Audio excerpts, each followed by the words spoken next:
Alt advice that will actually improve your alt. Number 1. Think and ask yourself the why, the how, the what when you draw something. Let me explain. We've all heard people say that you should use references to practice, which is true. Now imagine drawing this photo. Of course, after drawing tons of references, you pick up on patterns and other stuff, but if we want to improve faster and retain our knowledge of what we just drew better, we have to analyze it and think. Yes, think. I know thinking is hard, I hate it too, but when you understand how something works, it will become easier to apply it later on. So back to this photo. Instead of just mindlessly copying what I see, I'm analyzing it, figuring out what I know and what I don't know how to draw. For example, say I want to focus on the clothing folds. I'm asking myself the question, why are the folds all being pointed and bunched up in this direction? I would then try to think of the answer. It's because he's lifting his arms. It's pulling the fabric in that direction, and with the shoulder being the tension point, it's mostly gathering there. Now, in the future, if I'm drawing a character lifting their arms, I'm not guessing how the fabric folds would be and hoping it looks good. Practice time! Now, let's look at some photos and think of some questions we could ask ourselves. Why is the light only hitting those parts of her face? How can I break this hand up to make it easier to draw? What are the muscle groups of the arm and how do they work?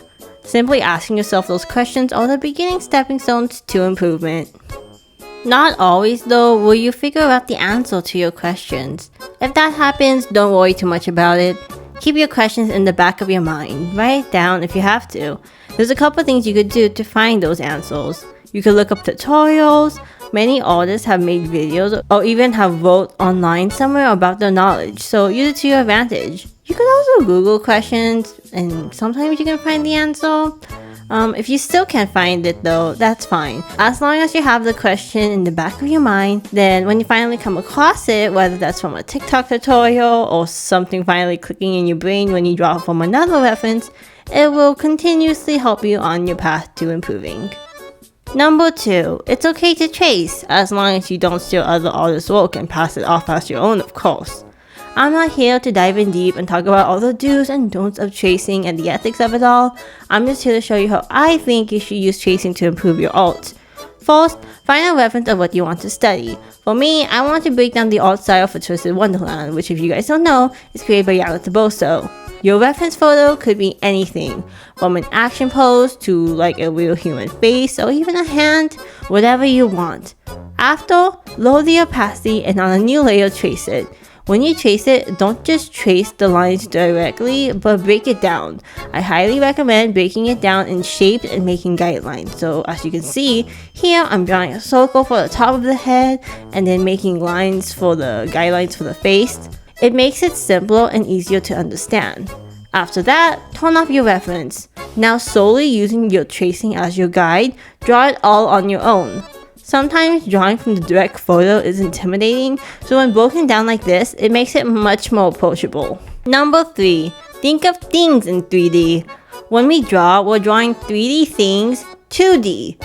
Envisioning what we draw as having form will help make your art look less flat.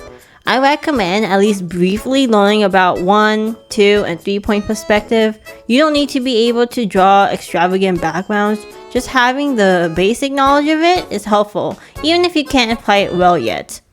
Number 4, incorporate the things you like in your studies. Forcing yourself to draw something you hate for the sake of improving will just make you give up and lose motivation. It's important to enjoy the process. For example, if you hate drawing anatomy but love Dan Hong, draw him for your anatomy studies. Now you have a shirtless Dan Hong that you can stare at. Number 5. This is the last one I have for you, and it is, you don't need to listen to every art advice you hear. So many people will give you advice and tips like I'm doing right now. But at the end of the day, if it doesn't work for you and your art, ignore it. Keep the things that help you and discard the rest. This doesn't discredit the advice others give, because what they say could work for another person. But if it doesn't help you, that's okay as well. And that is all the art advice from me for this video. If you like it, leave a like and subscribe below. I make art related videos and some gaming content here and there, so yeah. Also, leave a comment for any art advice you have. Let's help each other out from one artist to another. Well, I'll go now. Bye bye.